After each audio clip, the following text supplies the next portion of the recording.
Sabiendo esas cosas sobre los profetas y sobre el Shaliach, Jesús escogió deliberadamente ese título de apóstolos, por lo menos en el griego, para los 12. Lo que voy a decir a continuación es textual. Él llamó a sus discípulos y escogió a 12 de ellos, y en su conjunto decidió llamarlos apóstoles. Lucas 6:13. Entonces ellos eran sus voceros, sus embajadores, eran sus representantes autorizados, sus apóstoles enviados por él a este mundo. Él los envió diciendo: aquel que los escucha a ustedes, me escucha a mí, porque ustedes llevan mi autoridad. Aquel que los recibe a ustedes, me recibe a mí. Aquel que los rechaza a ustedes, me rechaza a mí. Y como veremos en un momento, agregó Pablo luego a Santiago. Ahora es importante entender la triple, quizá la cuádruple singularidad, pero dejemos el cuarto punto para después. Entonces, la triple singularidad de los 12, de los apóstoles de Jesucristo. La primera fue el nombramiento personal y la autorización por parte del mismo Jesús. Vimos cómo escogió a los 12 y vimos luego cómo les dio su autoridad. Luego, en el camino a Damasco, que no solamente es la conversión de Saulo, sino la comisión de Saulo, el Jesús resucitado le dijo a Pablo: Ecoapostelosi, yo te nombro apóstol, yo te hago un apóstol, yo te envío como apóstol, y él fue el apóstol de los gentiles. Y en 9 de las 13 cartas de Pablo, él empieza diciendo: Pablo apóstol, de acuerdo con la voluntad de Dios o de acuerdo con la orden de Dios. Ahí está el nombramiento personal y la autorización por parte de Jesús. En segundo lugar, ellos debían haber tenido una experiencia de testigos oculares de Jesús. Jesús nombró a los 12 para que ellos pudieran estar con él. Marcos 3:14 les dio inigualables oportunidades de escuchar sus palabras, de ver sus obras y luego de ser testigos de lo que habían visto y oído. Y en el Evangelio de Juan capítulo 15, versículo 27, él dice en la habitación superior: y también ustedes darán testimonio, porque ustedes han estado conmigo desde el principio.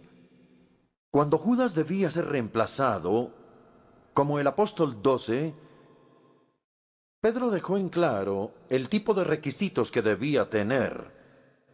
Debe acompañarnos, dice Pedro, durante el tiempo que el Señor estuvo con nosotros, durante todo el tiempo, para que pueda ver todo aquello que vemos nosotros, y de ese modo pueda ser un auténtico testigo de la resurrección. Ahora bien, Pablo y Santiago no fueron testigos de Cristo durante su ministerio público, pero sí habían sido testigos de la resurrección. Pablo, por ejemplo, porque esta es la razón por la que Pablo pudo llegar a ser apóstol, aunque no había estado con Jesús durante los días de su ministerio público. 1 Corintios 9, versículo 1. ¿No soy yo un apóstol?, dice Pablo. ¿No he visto a Jesús, nuestro Señor? Y afirma que en el camino a Damasco se le concedió ver a Jesús resucitado, y después de haber visto a Jesucristo y de ser su testigo, podía ser un apóstol. Nuevamente en 1 Corintios 15, versículo 8 dice: y por último, hoy menciona una lista. Ustedes recuerdan de los apóstoles, y por último se apareció ante mí, el más insignificante de los apóstoles. Entonces en ambos versículos relaciona directamente ser un apóstol y haber visto a Jesús. Y esa es la razón por la cual tenemos que tener el valor de decir que no hay apóstoles en la iglesia de hoy.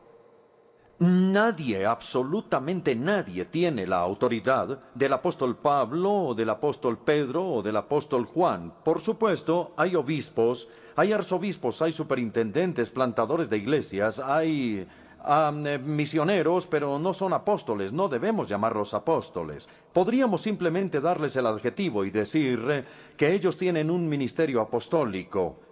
Pero yo les he dicho a veces a mis amigos carismáticos: ¿Ustedes creen que hay alguien en la iglesia de hoy que tenga una autoridad comparable con la autoridad de Pablo, de Pedro y de Juan? Y por supuesto dicen, no, no, por supuesto que no. No hay nadie que tenga esa autoridad.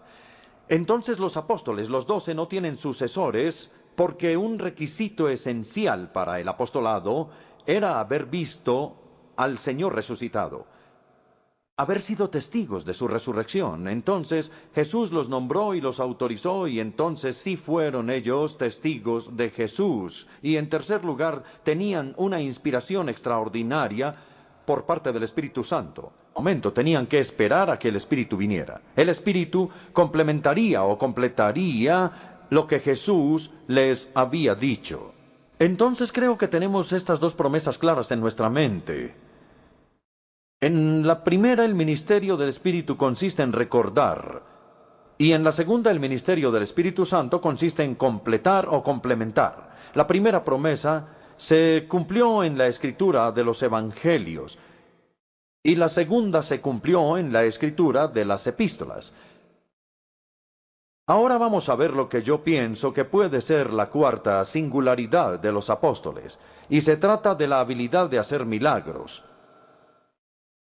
Nosotros nunca debemos restringir a Dios ni decirle si puede hacer milagros o no. Pero si queremos tener una comprensión bíblica de los milagros, debemos decir que su propósito principal ha sido autenticar las etapas recientes de la revelación.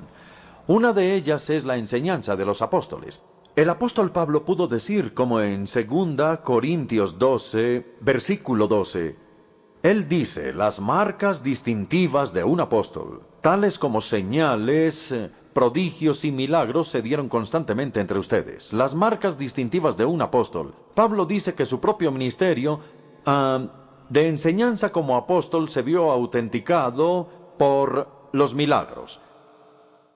Ahora vamos a pasar de las 4 singularidades de los apóstoles al reconocimiento de su singularidad. Primero con el mismo Cristo. Ya cité esto, Mateo 10:40. El que los recibe a ustedes, me recibe a mí. Jesús les dio su misma autoridad, de manera que si escuchaban a los apóstoles, escucharían al mismo Cristo. En segundo lugar, su singularidad fue reconocida por los mismos apóstoles. La conciencia que ellos tenían de su autoridad apostólica salta a la vista en las cartas. Ellos no escribían en nombre de la iglesia. Por el contrario, ellos escribían a las iglesias en nombre de Cristo. Ellos exigían que las cartas fueran leídas en la asamblea pública, junto con las escrituras del Antiguo Testamento. Así que las iglesias empezaron a recolectar las cartas apostólicas y a leerlas durante la adoración. Y Pablo le agradece a Dios en 1 Tesalonicenses, porque cuando los tesalonicenses recibieron su mensaje, no lo recibieron como las palabras de un hombre, sino como las palabras de Dios. Y ahí Pablo está afirmando que sus palabras eran las de Dios. Igualmente, sorprende, creo yo, es en 2 Tesalonicenses capítulo 3, donde Pablo pronunciaba estas palabras. Hermanos, en el nombre del Señor Jesucristo, les ordenamos que se aparten de todo hermano que esté viviendo como un vago. Y si alguno no obedece las instrucciones de esta carta, y nosotros nos preguntamos, pero ¿quién es este que está dando órdenes y que espera que se le obedezca? No hay nadie en la iglesia de hoy que tenga una autoridad comparable a esa. Pero Pablo utilizó esas palabras porque creía que tenía la autoridad de un apóstol. Ahora vamos a Gálatas 4, 14, 15, que en mi opinión es el más extraordinario de todos. Como bien saben, les escribió a los Gálatas, como bien saben, la primera vez que les prediqué el evangelio fue debido a una enfermedad. No sabemos qué enfermedad. Algunas personas creen que le dio malaria en los pantanos de Panfilia y que cuando llegó a las montañas estaba enfermo. le había afectado los ojos y lo había desfigurado. Y entonces él les dice, si ustedes hubieran podido, me habrían dado sus propios ojos, me habrían hecho un trasplante de ojos.